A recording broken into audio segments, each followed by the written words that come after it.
കുമാരക്കുറുപ്പ് ബ്രൂണയിലുണ്ട് എന്ന തരത്തിലൊരു വാർത്ത പുറത്തുവിട്ടത്. ഒരു ചിത്രവും പുറത്തുവിട്ടു. ആ ചിത്രം നിങ്ങൾ കണ്ടായിരുന്നോ? ആ ചിത്രം വെച്ച് ചില കാര്യങ്ങൾ ഞാൻ പറയാം. ആ ചിത്രത്തെക്കുറിച്ച് ചിലർ പറയുന്നത് അത് AI ഉപയോഗിച്ച് ഉണ്ടാക്കിയ ചിത്രമാണ് എന്ന് പറയുന്നു. ശരിയല്ല, അത് ഒറിജിനൽ ചിത്രമാണ്. ഒന്നാമത്തെ കാര്യം അതാണ്. ആ ചിത്രത്തിൽ സുകുമാരക്കുറുപ്പെന്ന് നമ്മുടെ മാധ്യമങ്ങൾ പറഞ്ഞ 83 വയസ്സ് ഇപ്പോൾ പ്രായമുണ്ടാവേണ്ടുന്ന സുകുമാരക്കുറുപ്പ് ഇപ്പോൾ ജീവിച്ചിരുന്നാൽ 42 വർഷം മുമ്പാണ് സുകുമാരക്കുറുപ്പിനെ കാണാതാവുന്നത്, ഒളിവിൽ പോകുന്നത്. അദ്ദേഹം ഇപ്പോൾ ജീവിച്ചിരിപ്പുണ്ടെങ്കിൽ 83 വയസ്സുണ്ടാവണം. അങ്ങനെയുള്ള ആൾ അവിടെ ചാരി നിൽക്കുന്ന ഒരു വണ്ടിയുണ്ട്. ചാരിയല്ല, അടുത്ത് നിൽക്കുന്ന ഒരു വാഹനം കാണാം. ആ വാഹനം കാണുമ്പോൾ നമുക്ക് അതിൽ കാണാവുന്ന ഒന്ന് സുസുക്കിയുടെ വണ്ടിയാണ് എന്ന് തോന്നുന്ന തരത്തിൽ KI എന്ന് കാണാം. നമ്പർ പ്ലേറ്റ് കറുപ്പിൽ വെള്ള നിറത്തിൽ 714 എന്ന് എഴുതിയിട്ടുണ്ട്. ഇതേതാണ് വാഹനം? ഈ വാഹനം സുസുക്കിയുടെ ഗ്രാൻഡ് വിറ്റാര എന്ന് പറയുന്ന വണ്ടിയാണ്. ഈ ഗ്രാൻഡ് വിറ്റാര എന്ന് പറയുന്ന വണ്ടി നമ്മുടെ നാട്ടിലുമുണ്ട്.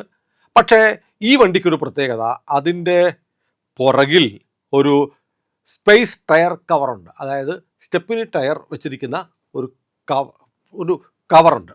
സ്റ്റെപ്പിനി ടയർ വെച്ചിട്ട് കവർ ചെയ്തിട്ടുണ്ട്. നമ്മുടെ ഇന്ത്യൻ വിറ്റാരകളിൽ അങ്ങനെയില്ല. അത്തരം വണ്ടിയുള്ളത് മലേഷ്യയിലെ ഓടുന്ന വണ്ടികളിലാണ്.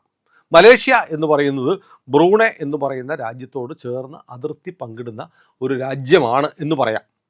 അപ്പോൾ ഈ മലേഷ്യയിൽ നിർമ്മിക്കുന്ന ഈ വിറ്റാര വണ്ടികൾ ബ്രൂണയിലും ഓടുന്നുണ്ട്, വിൽക്കുന്നുണ്ട്. രണ്ടാമത്തെ കാര്യം, ആ ചിത്രത്തിൽ വേറെ 2 വാഹനങ്ങളുണ്ട്. ഒരെണ്ണത്തിൻ്റെ പ്രധാനപ്പെട്ട ഭാഗമൊന്നും കാണാൻ പറ്റില്ല, അതിൻ്റെ ടെയിൽ ഭാഗം മാത്രമേ ഉള്ളൂ. അതും സൈഡിൽ നിന്നാണ്, അതുകൊണ്ട് ആ വണ്ടി ഏതാണെന്ന് മനസ്സിലാവുന്നില്ല. പക്ഷേ ചിത്രത്തിൽ ഇടതുഭാഗത്ത് കാണുന്ന ചുവന്ന വണ്ടി, ആ ചുവന്ന വണ്ടി മലേഷ്യയിൽ നിർമ്മിക്കുന്ന പെറോഡ്വ അതീവ എന്ന് പറയുന്ന വാഹനമാണ്. പെറോഡ്വ അതീവ എന്ന് പറയുന്നത് വളരെ ഫേമസ് ആയൊരു വാഹനമാണ്. അതീവ വാഹനങ്ങൾ ബ്രൂണയിൽ ഓടുന്നുണ്ട്, മലേഷ്യയിലും ഓടുന്നുണ്ട്. അപ്പോൾ ബ്രൂണയിൽ വെച്ചാണ് ഈ ചിത്രം എടുത്തത് എന്ന് സാധൂകരിക്കാവുന്ന തരത്തിലുള്ള വാഹനങ്ങൾ കാണുന്നുണ്ട്.